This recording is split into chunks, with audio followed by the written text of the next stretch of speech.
Buenas tardes, maestro. Buenas tardes, hija. Maestro, lo que pasa, le quería comentar que no voy a poder prender mi cámara. Lo que pasa es que mi lab no prende y estoy conectada a una tablet, pero la cámara no nos sirve. No sé si hay problema. No, hija, no hay problema. Gracias por avisarme. Ahorita lo voy a apuntar en la lista cuando yo pase lista. ¿Me lo recuerdas, porfa? Sí, gracias. Gracias a ti.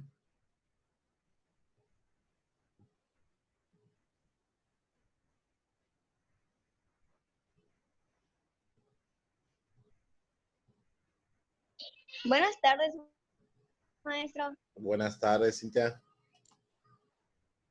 Quería comentar, además es que mi internet está muy lento, entonces cuando yo enciendo mi cámara como que me saca de zona.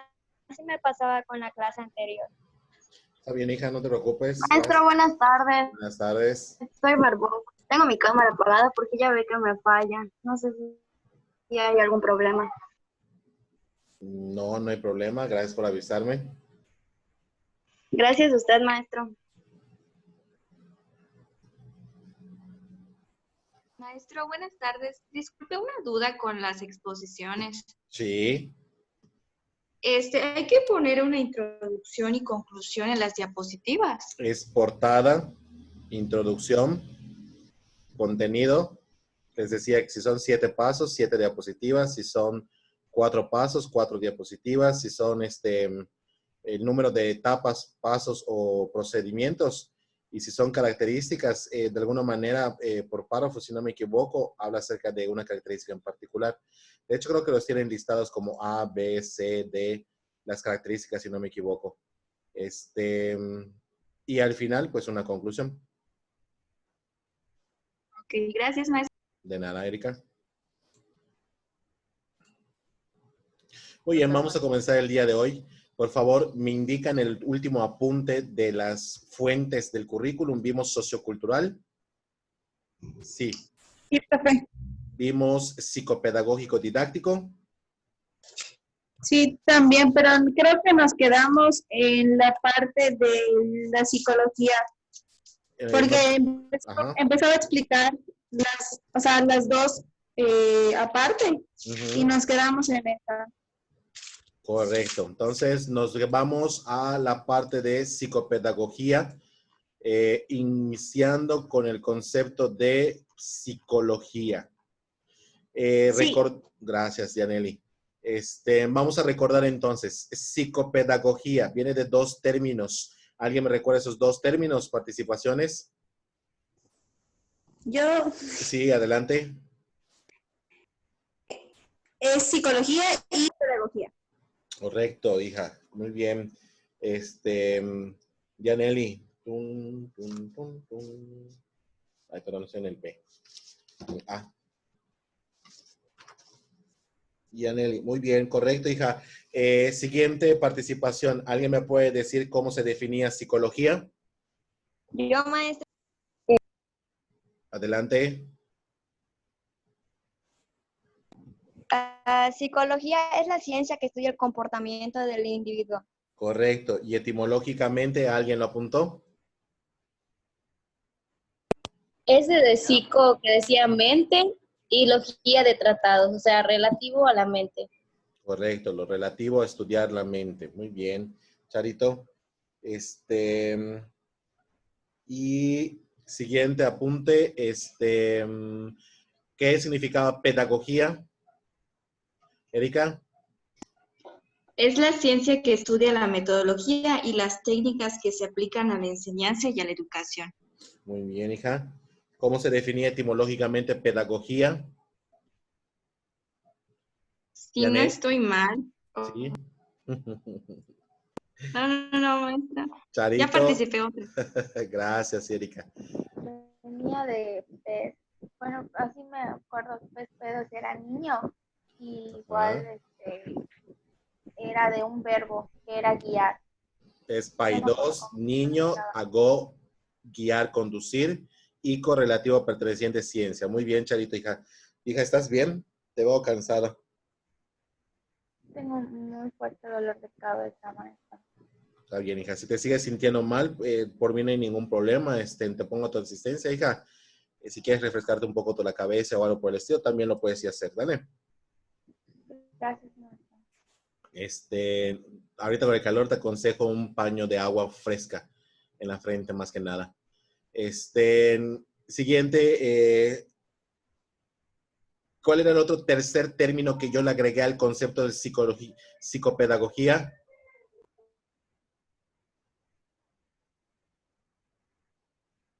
Es la que dice, maestro, de procesos de enseñanza y aprendizaje. Sí, pero ¿cuál es el término que agregué? La palabra. ¿Puedo decirlo? No sé si está bien. A ver, Aileen. Son los que son, a ver, lo voy a leer. Estudia los fenómenos psicológicos que son capaces de mejorar los métodos didácticos y pedagógicos. Sí, de hecho me hiciste referencia a las dos, a una palabra que ya explicamos y faltaría Didáctica, ¿no? didáctica, correcta, Eileen, exactamente, didáctica. ¿Alguien se acuerda que a Cajúnica creo que ibas a participar? ¿Te acuerdas qué significaba didáctica o a qué hacía referencia? Mencionaba que era el arte de enseñar. Perfecto, hija, muy bien. Es el arte de enseñar, es el arte de enfocarse, pues como docentes en el aprendizaje. Muy bien, hijos, están correctísimos. Pues antes que nada, espero que estén muy bien todos y que esté todo bien en casa, que pues haya salud antes que nada. Como ven a su maestro, pues ya tiene un corte nuevo. La verdad es que había mucho calor. No me fui a la barbería ni a la peluquería. Gracias a Dios había servicio a domicilio, peluquería instantánea. Es que está terrible el calor, de verdad. Yo las veo a ustedes abanicándose, secando su sudor. De verdad hay mucho calor, demasiado Sudando la calor. gota gorda. Ay, sí, hija. Mire que ha habido días que está nublado. Y eso está terrible porque hace más bochorno. La humedad que viene de la lluvia de otros lugares. Pero bueno, igual espero que todos estén bien, mamá, papá, hermanos, tíos, tías, hijos, sobrinos, nietos, si tienen por allá. Pues por ahorita cuídense mucho, ya vieron qué está pasando. Y más que nada, por ejemplo, a mí me sorprende porque pues antier fui al súper y falleció una persona literal en el estacionamiento de Chedraui, ¿cómo se llama? Itzaes. No sé si lo conocen. Pero bueno, ya es una persona grande, probablemente falleció de alguna otra cosa, pero de todas formas hay que cuidarnos, ¿verdad? Muy bien. Pues antes de nada, cuídense mucho, cuiden a sus familiares y más a los pequeñitos y a las personas más grandes, ¿verdad? Muy bien, vamos a comenzar entonces y continuar con los elementos de enseñanza. Decíamos en la clase pasada que el elemento psicopedagógico didáctico está enfocado a la enseñanza y el aprendizaje, al proceso de enseñanza y aprendizaje. Es decir, se centra en la educación dentro del aula, pero también debe centrar la educación fuera de ellos y considerar cuál es el papel de los maestros y alumnos. Ayer ustedes también incluyeron el papel de los papás, que es relevante e importante incluirlo dentro de lo que es el proceso de enseñanza, más que nada, porque en muchas ocasiones hay muchos papás, no sé si les ha pasado o han visto, que hay papás que a veces se acercan al maestro a platicar un momento antes de irse. Maestro, ¿qué marcó hoy? ¿Dejó alguna tarea? ¿Cómo se portó el de mi hijo? ¿Algo que yo tenga que reforzar en casa? Hay papás pues que se dan ese tiempo, ¿no? De ir con los maestros. Y hay otros papás que dicen, gracias a Dios, nos vemos. Y a veces ni gracias dicen. Estamos, pero bueno. De ahí pasamos a la idea de incluir la parte psicológica.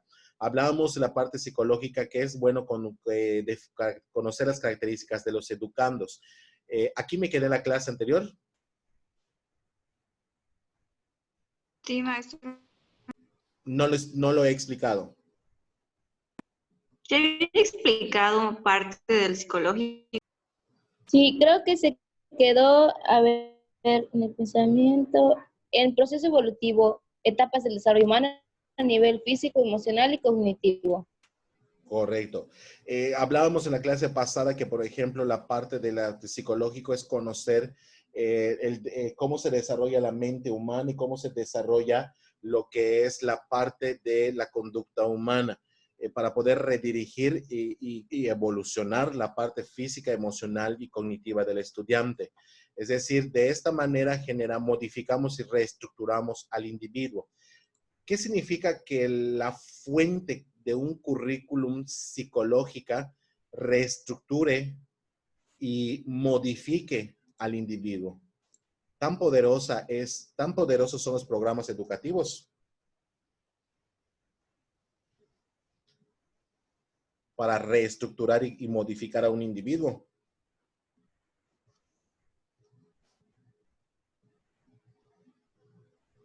Es pregunta, ¿eh? ¿Cuál fue, profe? ¿Podría repetirlo? Un plan de estudios, un programa de estudios, tiene el poder de modificar y reestructurar al individuo. Sí, yo creo que sí. ¿Cómo? ¿Cajún, hija?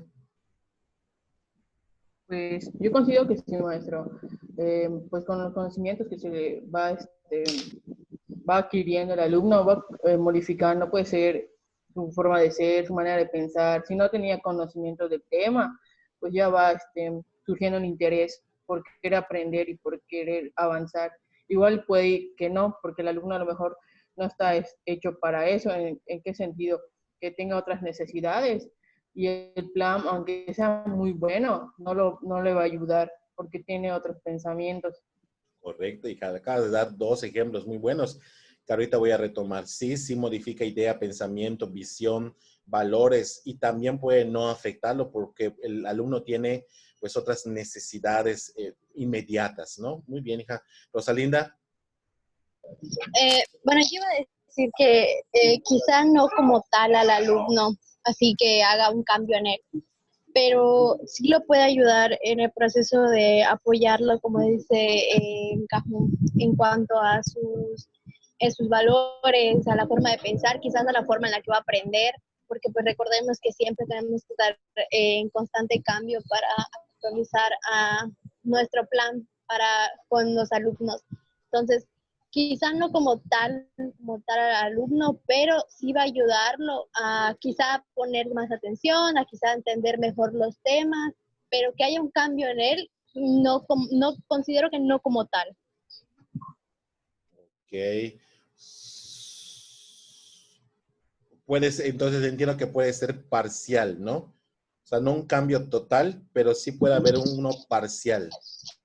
Ajá, uno que apoye en cuanto a los conocimientos y la educación que se le vaya a dar al alumno. A nivel pero no a nivel cognitivo, exactamente, pero no como tal que vaya a cambiar su forma de pensar o su forma de suponer las cosas. No considero que pueda hacer eso.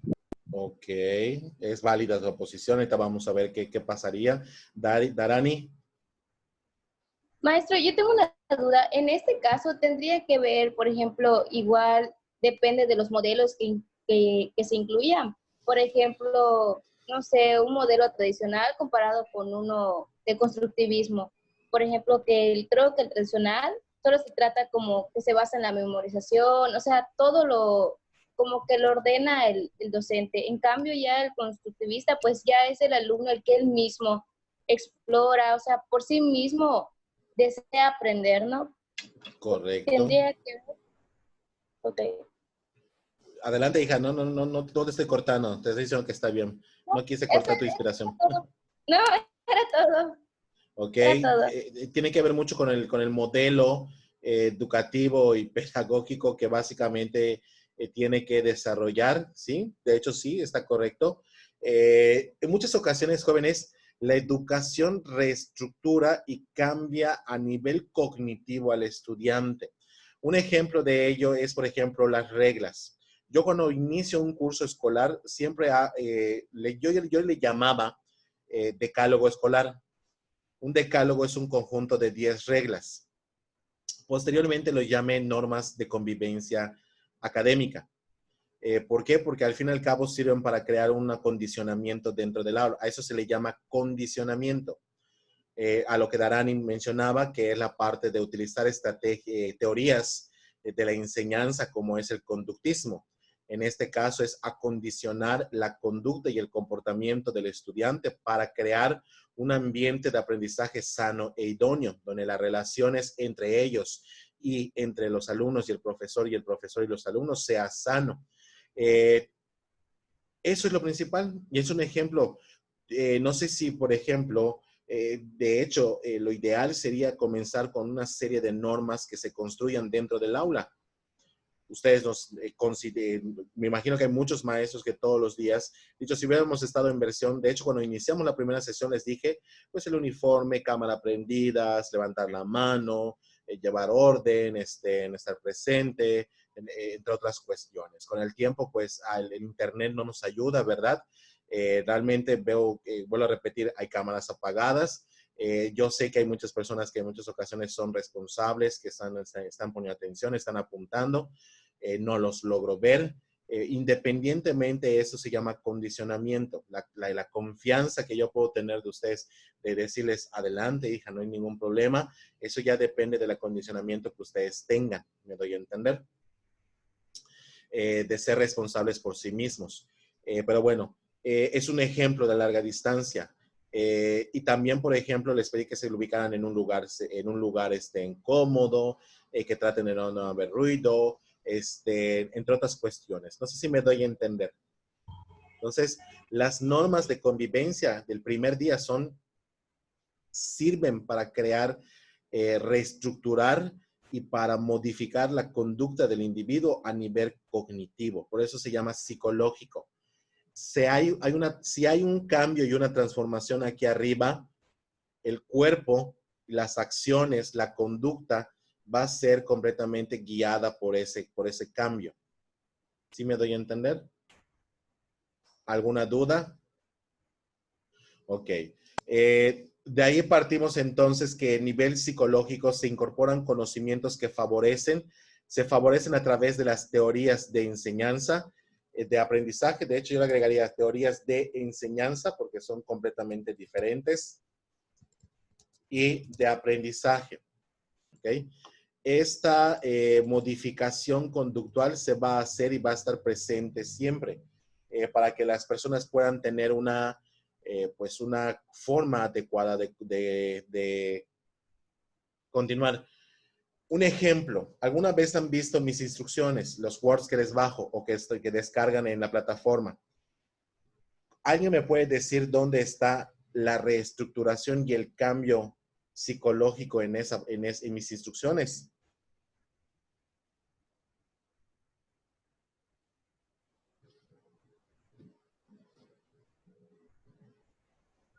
Se refiere hacia nosotros, ¿no? El cambio que esto ocurre en nosotros. Exactamente. Por ejemplo, en el momento de seguirlas tal cual, de tratar de que al menos al momento de hacer las tareas estemos de alguna manera cumpliendo con lo que usted nos pide. Entonces, como que automáticamente te pones como que no sé, como que en tu cabeza la parte de estructurar, por ejemplo, lo que tienes que hacer, los pasos que tienes que seguir para cumplir con las indicaciones.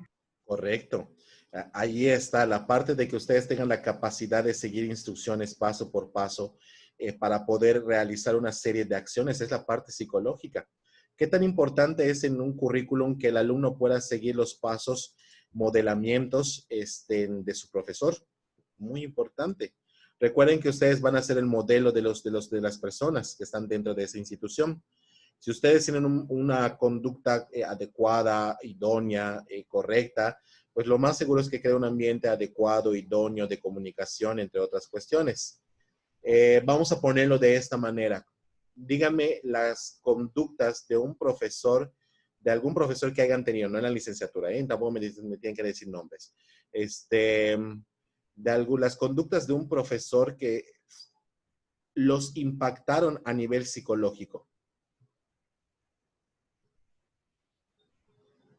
Yo en secundaria, en tercero, tuve una maestra de química que era así muy estricta, muy ordenada. Por ejemplo, cada actividad tenía que tener su número, el número de actividad, la fecha, el día que lo entregaste y tener una firma. Si no tenía la firma, no te la aceptaba. O sea, hacía como que tengas tu libreta muy ordenada, pero así muy ordenada.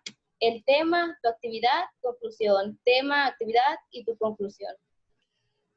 ¿Cómo te ayudó eso a ser mejor persona hoy en día? Pues yo creo, pues, ser más organizada. O sea, sí soy organizada, pero en eso me ayudó. Igual me ayudó, por ejemplo, en que ella te hacía dibujar mucho, por ejemplo, procedimientos químicos o cosas así. Entonces, técnicas, ¿no? Como para dibujar, cómo ordenar. No sé, siento que esas cosas. Correcto. Y por lo tanto, entonces, desarrollar estas etapas, desarrollar estos trabajos o estas tareas es esencial para el estudiante, para el individuo, para la persona. Y así es como impactamos psicológicamente en el estudiante. Imagínense que un maestro sea desorganizado, que un maestro que no tenga conocimientos, que un maestro modele conductas inadecuadas dentro del salón de clase. Pues básicamente pierdes, Maestro, sí. bueno, perdón que me interrumpa, pero de igual forma podría tal vez aplicar de un modo negativo o desde una perspectiva negativa, que es lo que ustedes estaban mencionando justo ahora, porque si lo vemos de ese punto, bueno, yo al menos tuve una experiencia en la prepa, tenía una maestra que me daba historia universal, que de verdad entraba al salón y solo se ponía por su celular, no hacía absolutamente nada. Y de cierta forma, al menos en mí, desarrolló un impacto psicológico en el que yo tengo que aprender a adquirir los conocimientos por mis propios méritos. No sé si me explico. Sí, sí, de hecho, yo comparto igual contigo estas experiencias. Yo en la secundaria, en taller de refrigeración, tuve un maestro de refrigeración que entraba con su café, su celular, su café y su libro. Y nos hizo copiar 1 hora literal de dictado. Era así como de que dictado de todo el libro. Copiamos todo el libro en nuestra libreta a través del dictado. Y nunca nos enseñó nada, más que cuando íbamos al taller. Pero bueno, y en vez de refrigeración terminé aprendiendo herrería, porque básicamente es lo que nos enseñó. Pero bueno, esos son ejemplos de estas cuestiones que a veces tienen un impacto negativo, ¿no? Dentro también de lo que es la parte del proceso cognitivo de reformular y modificar la conducta del ser humano. Muy bien. La pedagogía. Habíamos dicho que pedagogía viene de PAI-PAI-2, que significa niño, agot, dirigir, conducir, y relativo a perteneciente ciencia. Básicamente la pedagogía hace referencia a la práctica educativa, es decir, a la práctica de la educación, en el sentido, por ejemplo, de ver como un panorama general. Nos crea así como que, ahora sí como unos lentes de realidad virtual que nos permite visualizar hasta dónde va a llegar nuestra educación, pero nuestra enseñanza, mejor dicho, nuestra enseñanza, hasta dónde va a llegar nuestra enseñanza. Entonces, nos permite ver de manera muy general los procesos, las técnicas, las interacciones, las actividades, hacia dónde voy, qué camino voy a tomar, qué efecto puede tener, si estoy considerando a todos, sus características individuales como estudiantes, si estoy considerando las necesidades, sus dificultades, sus limitantes. Me da básicamente la pedagogía, vuelvo a repetir, un panorama general del proceso de enseñanza, es decir, de la práctica educativa. Aquí lo menciona, es una conceptualización de la enseñanza a nivel teórico, donde se utilizan métodos, estrategias y técnicas que ejerce el profesor.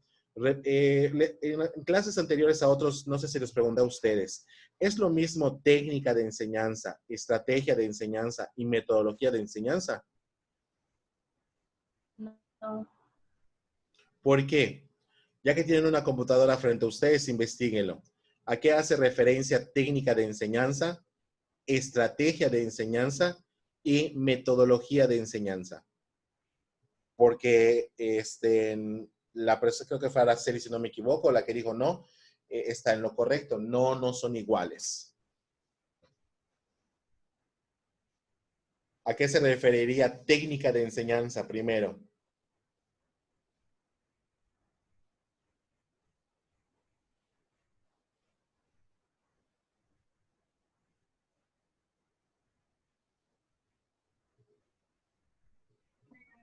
Técnica de enseñanza no es la estrategia que utiliza el maestro.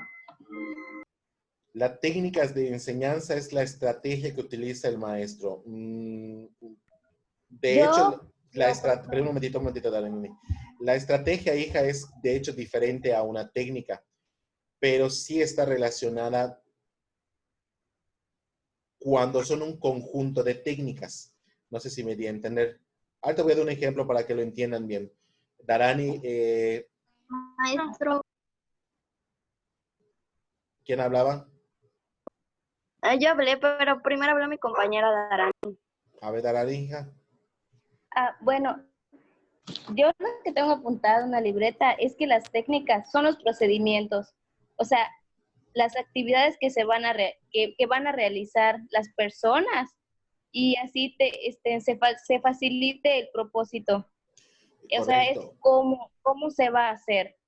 Correcto. Una La técnica es la conducta, la acción, el cómo se está realizando algo. Por ejemplo, cuando no sé si han visto, creo que les ponía un ejemplo, mi avance programático. En mi avance programático hay una parte que dice estrategias de enseñanza, una columna al final, la última columna que dice estrategias. Un conjunto de técnicas hacen una estrategia porque son unas acciones específicas. Por ejemplo, en cada actividad lo primero que les marco, ¿qué es? La lectura. Un objetivo de aprendizaje, maestro. Un objetivo de aprendizaje, pero primero la técnica que utilizamos es una lectura activa. Pues me doy a entender. La lectura activa significa que el alumno identifique las ideas principales, las ideas secundarias, las ideas terciarias, que sepa resumir de manera adecuada, que sepa subrayar, que sepa tener el gusto por la lectura de alguna manera. O después de esa técnica viene la actividad, que es el ejercicio, que hacer un mapa con un organizador gráfico, un mapa mental, un mapa conceptual, una tabla, un cuadro sinóptico, una infografía, buscar imágenes, la técnica de investigación, que es recolectar imágenes, sintetizar, la técnica de síntesis, porque al final y al cabo no pasan todo el libro otra vez a sus ejercicios, lo tienen que resumir. De hecho, ustedes ya no hacen resúmenes, ustedes hacen síntesis, que es completamente diferente. No sé si me doy a entender. Básicamente, esas serían las técnicas. ¿Ok? Las estrategias es la forma en que conlleva el proceso de enseñanza el maestro. Que creo que alguien iba a participar. Alguien ya tenía la definición de estrategia. Vi que Araceli, Aileen, Rosalinda, creo que tenían lanzada las manos. Era la de técnica, pero ahorita busco estrategia. Pero siento que... Ay, no. Adelante, Araceli, hija, continúa. Yo decía que siento que las estrategias es la manera de cómo vas a llevar a cabo tu enseñanza. O sea, como qué metodología o qué... sí, como qué metodología estarías implementando, por ejemplo, y de qué manera tú llevarías a cabo la enseñanza. Siento que sí. Ok. O sea, así de hecho habla acerca de cómo dirigir, más que nada, la acción de dirigir. Muy bien. Elsija. Pues igual es básicamente lo que dijo mi compañera Lupita. Incluso, si no me equivoco, también allá entran los recursos que voy a utilizar para lograr el aprendizaje en el alumno, o sea, los recursos que utiliza el docente. Correcto, ya es exactamente, es la selección y la toma de decisiones de crear un ambiente de aprendizaje con recursos, herramientas, técnicas, medios, objetivo, el diseño de objetivos, el cumplimiento de competencias, desglosar, seleccionar el tema, el subtema que voy a abarcar con toda esa estrategia con esas estrategias, cómo voy a evaluar, etcétera. ¿Estamos? Y de hecho, eso habla mucho acerca de un cronograma de actividades. ¿Alguna vez han hecho un plan de sesión? ¿Cuáles son las 3 etapas del proceso educativo?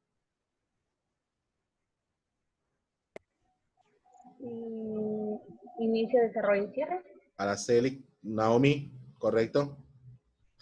Perdón, hija. ¿Es lo mismo, hija?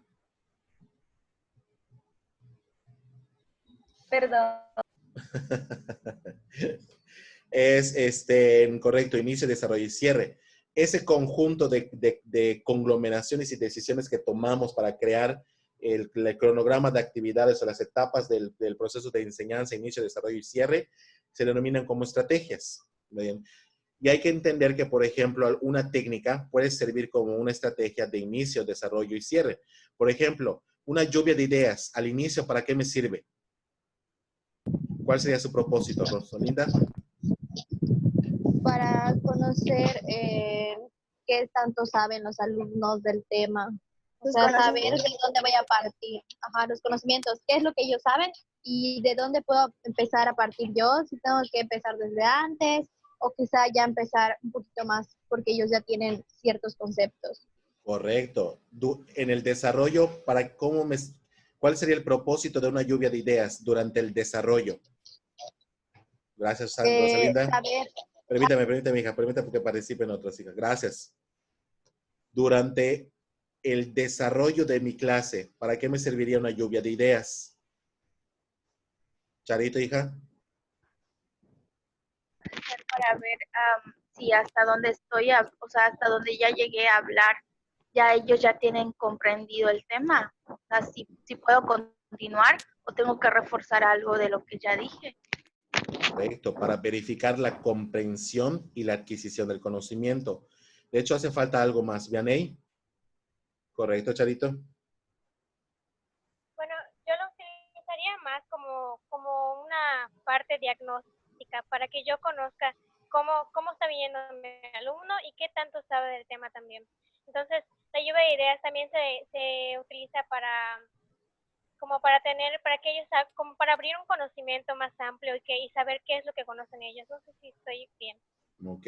Es para verificar la comprensión y adquisición del tema, pero también sirve para ver cómo están aprendiendo.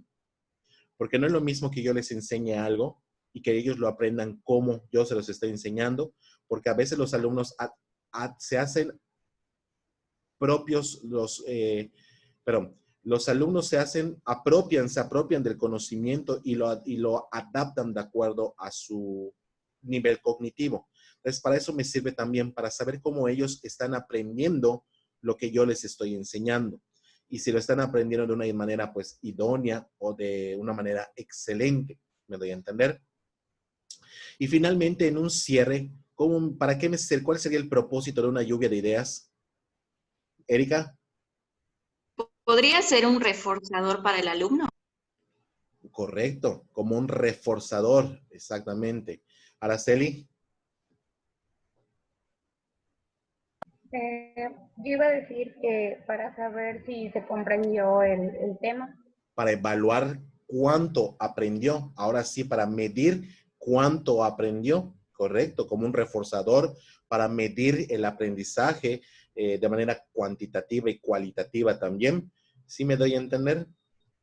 Y por ejemplo, un test o un examen solo me sirve para evaluar al final de un proceso. Si yo lo aplico antes, ¿para qué me serviría, Araceli? Como una autoevaluación para saber los aprendizajes previos que tiene el alumno. Correcto. Elisa, hija, ¿ibas a decir algo? Para ver sus conocimientos previos del alumno, hasta dónde sabe, y de ahí voy a partir para empezar el tema o algo así. Correcto.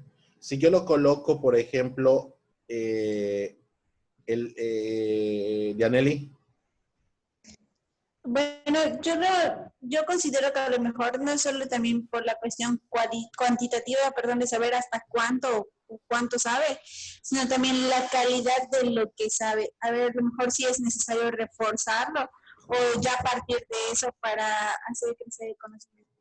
Correcto, así es. Muy bien. Entonces, hay que entender y comprender que entonces la parte didáctica nos da ese conocimiento de seleccionar y organizar experiencias disciplinarias, es decir, la parte del desarrollo, ya lo bajé, de la parte de competencias, de procesos cognitivos, de desarrollar la parte de metodologías, pero desarrollar la parte de procesos cognitivos para obtener resultados y así desarrollar las competencias.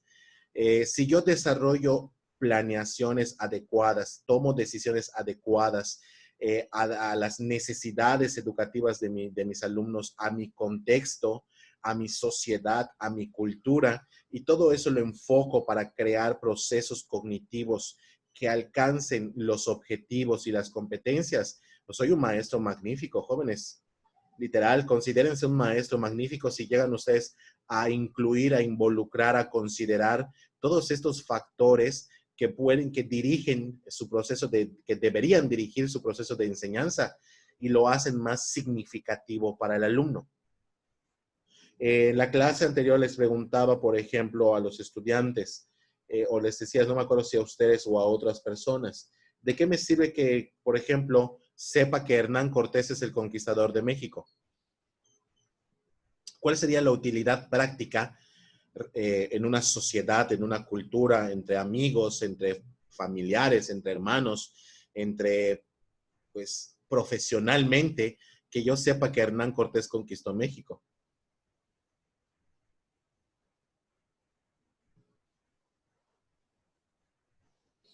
Sobre historia, conocer nuestra cultura, o sea, cómo se dio, cómo es que, no sé, por qué se dio, más bien, por qué se dio la conquista de México o por qué lo hizo, ¿no? Pero ¿cuál sería la utilidad práctica?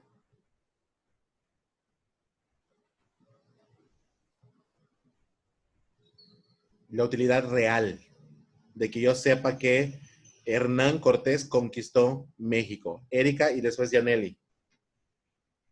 No sé si estoy bien, maestro, pero podría ser conocer la identidad que tenemos como mexicanos o algo así. Ok, conocer la identidad. Perdón, Yaneli. Justamente eso iba a plantear, no, más bien como que si se da dentro de una sociedad, viene o afecta directamente la cuestión de la identidad, de cómo llegamos a ser lo que somos ahora o cómo nos identificamos en comparación de otros países, etcétera. Ok, voy a rescatar la idea de identidad porque está correcto. Araceli, ¿va a decir algo antes de que yo lo aclare? Sí, era más o menos ligado a lo que dicen, como igual el saber fechas relevantes igual de nuestra nación y que nos identifican como mexicanos. Ok. Aquí, ¿cuál sería la utilidad práctica? Está bien, la identidad es la idea básica, de hecho. Pero ¿cuál sería cómo te diría el factor pedagógico, psicopedagógico, didáctico, encontrarle utilidad y significado? Por ejemplo, con lo que hoy denominamos como igualdad de raza. Ninguna persona en este mundo es 100% pura, como muchos piensan, me doy a entender. Y lo que hace más rico a una comunidad es la diversidad cultural, me doy a entender. Comprender es importante que aunque tengas tus ojos verdes, azules, no significa que seas europeo o que seas inglés al 100%. Si tienes piel morena o piel blanca, no significa que seas una persona de orígenes indígenas o de indígenas europeos. No significa, por ejemplo, también que yo tenga un acento completamente diferente entre los mexicanos. Hay mucha de esta parte de racismo también entre mexicanos. Significa que, por ejemplo, que aunque yo tenga un acento bastante particular, no significa que te burles de mí, me doy a entender. Esa parte de identidad es esclarecerle al ser humano que al final al cabo fuimos conquistados y hubo una mezcolanza de razas y por ende la parte psicológica, pedagógica, didáctica le diría al ser humano. Entonces, el hecho, jóvenes, de que seamos diferentes significa que somos grandes, no al contrario. que seamos pequeños por las diferencias que nos hacen entre una y otra persona. No sé si me di a entender con el ejemplo. En su momento determinado es importante que los alumnos conozcan, ¿sí? Pero bueno, es un ejemplo de cómo llegamos a la práctica de vincular lo social, lo cultural, lo científico y lo laboral.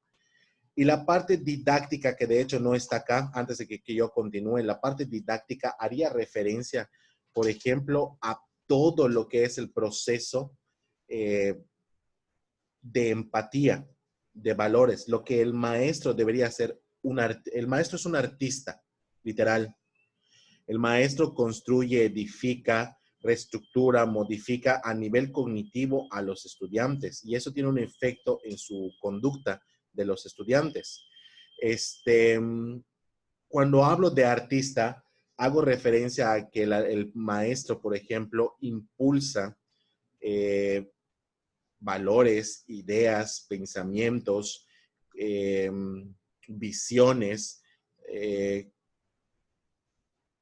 pues ahora sí diríamos formas de pensar tanto religiosas, aunque la educación es laica, también tenemos un impacto dentro de la ideología religiosa, la ideología política, la ideología económica, la ideología social en su posición jerárquica, entre otras cuestiones.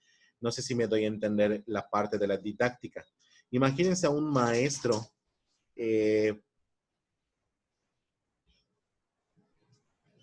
no tenga una ética profesional y que de pronto, no sé, te sientas acosado o acosada, porque hay de felicitaciones a felicitaciones, no sé si les ha pasado, que de pronto viene un maestro y te felicita y te da una palmadita. Hay una diferencia de una palmadita a que él te haga una caricia media rara o extraña. No sé si les ha sucedido alguna vez. Entonces, es un ejemplo de cómo en muchas ocasiones la parte del arte se ve tergiversada por pues, los deseos emocionales, sexuales de los profesores a veces, que no tienen que involucrar esas partes, ¿no?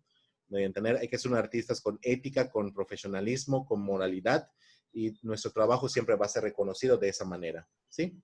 Muy bien, continuamos entonces. ¿Alguna duda de la didáctica? ¿Queda entendida por qué entonces somos unos artistas? Sí. Muy bien. Continuamos. Epistemológico. Epistemológico básicamente hace referencia a la parte del conocimiento, de la evolución del pensamiento y del saber. ¿Se acuerdan que el objetivo, cuando vimos la parte histórica de la fuente, del fundamento curricular, hablaba acerca del conocimiento empírico?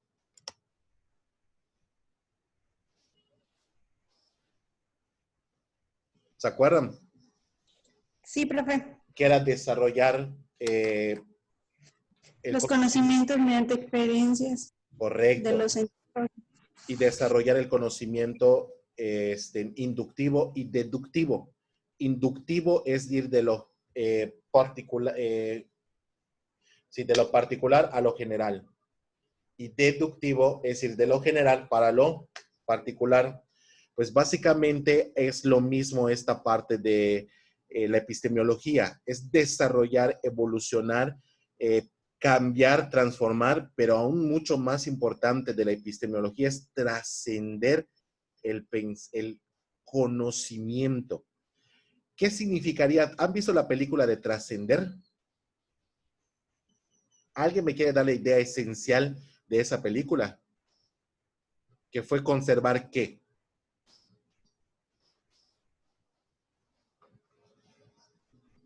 ¿Nadie ha visto la película Trascender? ¡Qué barbaridad! No, maestro. Charito. Maestro, ni tiempo tenemos de ver películas. Ay, qué barbaridad esos maestros. Charito.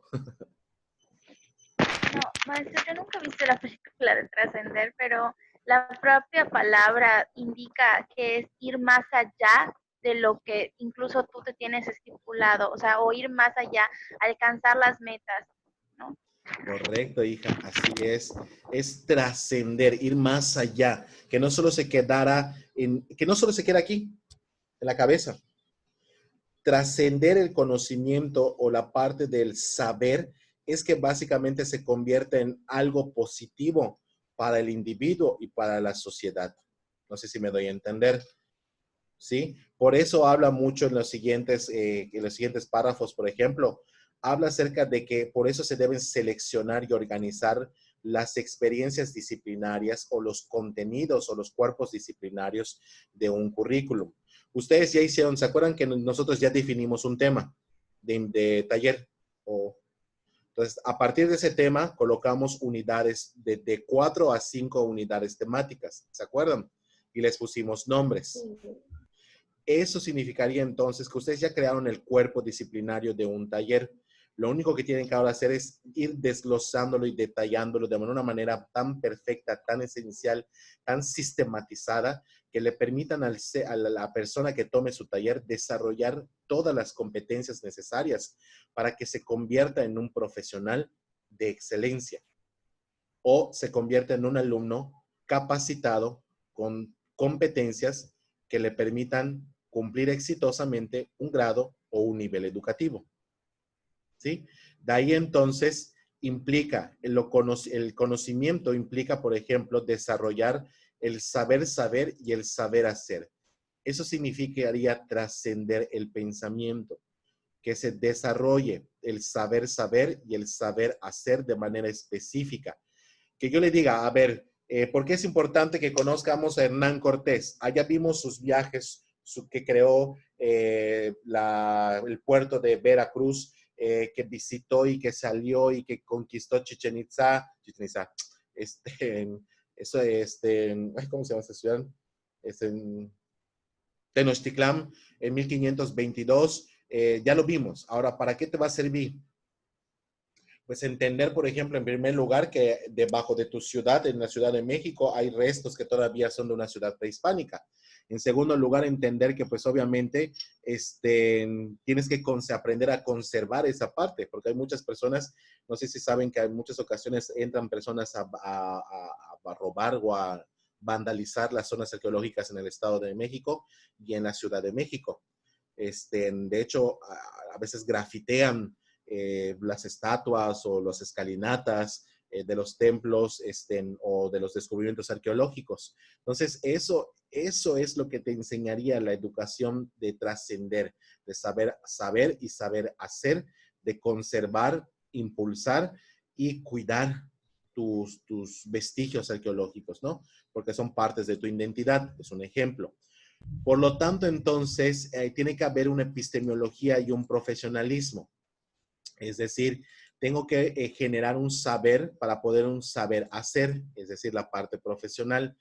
Por ejemplo, si yo no tengo los conocimientos, imagínense un maestro que no tenga conocimiento sobre estrategias, pero sobre teorías de enseñanza. ¿Cómo sería su práctica educativa?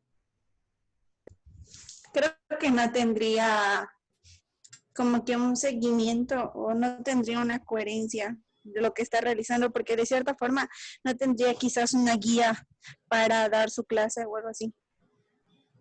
Ok. Entonces, por lo tanto, sería de hecho una educación tradicionalista. Repetiría la educación tal vez de sus profesores, lo que ya vivió, lo que ya le considera pues exitoso de alguna manera, ¿no? O repetitiva. Repetiría los errores de sus profesores anteriores para pues volverlos a ejercer. Entonces se vuelve complicada toda esta situación de la epistemología. Si yo no tengo buenos fundamentos, saberes y buena práctica educativa que se fusione de una manera adecuada para que cree lazos fuertes entre ellos, pues básicamente no van a generar profesionales ni alumnos de educación básica idóneos. Por eso hay muchos problemas en la educación: abandono, rezago, reprobación, entre otras cuestiones. ¿Me doy a entender? Muy bien. Y para ello, pues básicamente hay que estructurar de manera interna un plan curricular, es decir, seleccionar dimensiones específicas que le permitan al alumno realizar todo este proceso. Por ejemplo, aquí ven su mapa curricular, el mapa curricular de la licenciatura en educación. ¿Ok? Por ejemplo, ¿cómo les ayudó a ustedes llevar teoría de la educación en el primer semestre? Para cuando entraron en teoría de la educación 2, ¿cómo les ayudó una materia anterior a la siguiente?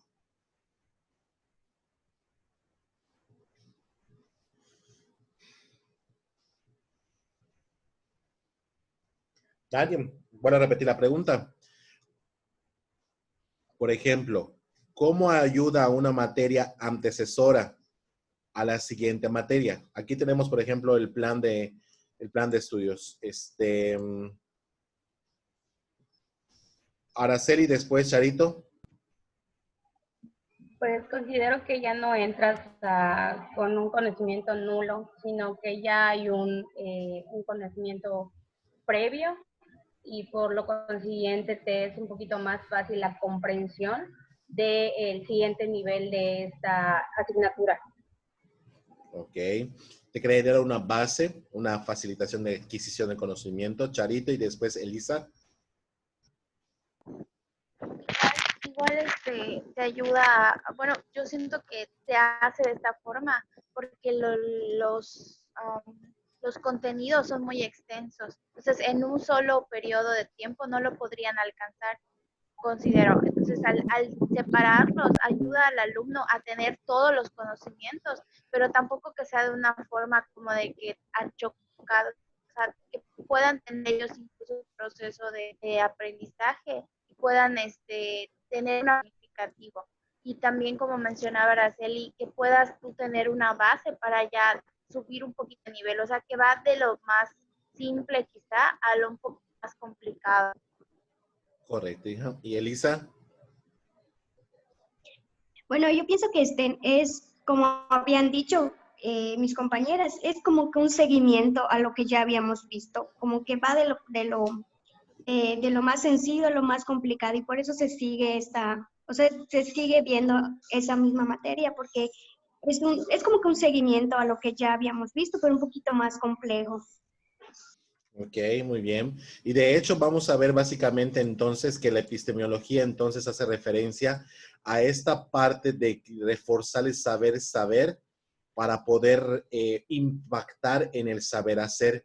Y así que los conocimientos técnicos, como dice aquí al final, ya para terminar, los conocimientos técnicos nos van a dar pues un impacto directo en la cultura, en los aspectos filosóficos y científicos de de nuestra profesión. En el caso de nosotros, del licenciado en educación, nos va a permitir generar esa técnico, por ejemplo, tener conocimiento de teorías de enseñanza, aprendizaje, estrategias, metodologías, didácticas, pedagogías, etcétera. Culturales, nos va a permitir tener un bagaje general sobre la historia de la educación en México. Filosóficas, nos va a generar ética, moralidad, conducta adecuada de la cultura. Y científicas, pues nos va a generar a ser propositivos, innovadores, transformadores de la educación alrededor de nosotros. ¿Me di a entender con el ejemplo?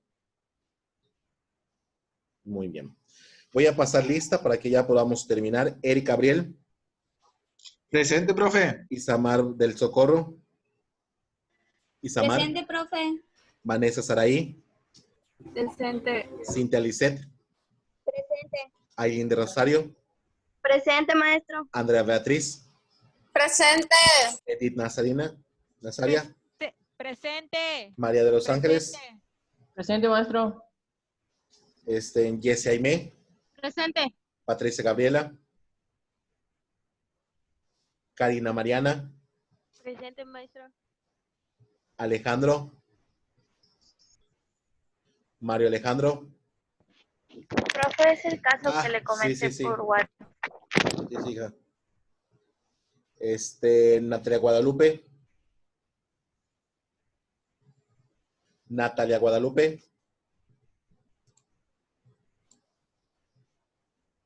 No sirve su micrófono, maestro. Ok. Vianey de Jesús. Presente. Cruz Nayeli. Presente. Darani Eribel. Presente. Amairani del Carmen. Presente. Guadalupe Araceli. Presente. Marian Monserrat. Profe, Mariam tuvo un problema con su internet y no se lo han terminado de reparar. Ok, hija. Víctor Manuel. Es el caso que igual le comenté por WhatsApp. Guadalupe del Rosario. Charito. Presente. Naomi. Presente. Elisa. Presente. Patricia Nayeli. Presente. Maricruz. Maricruz.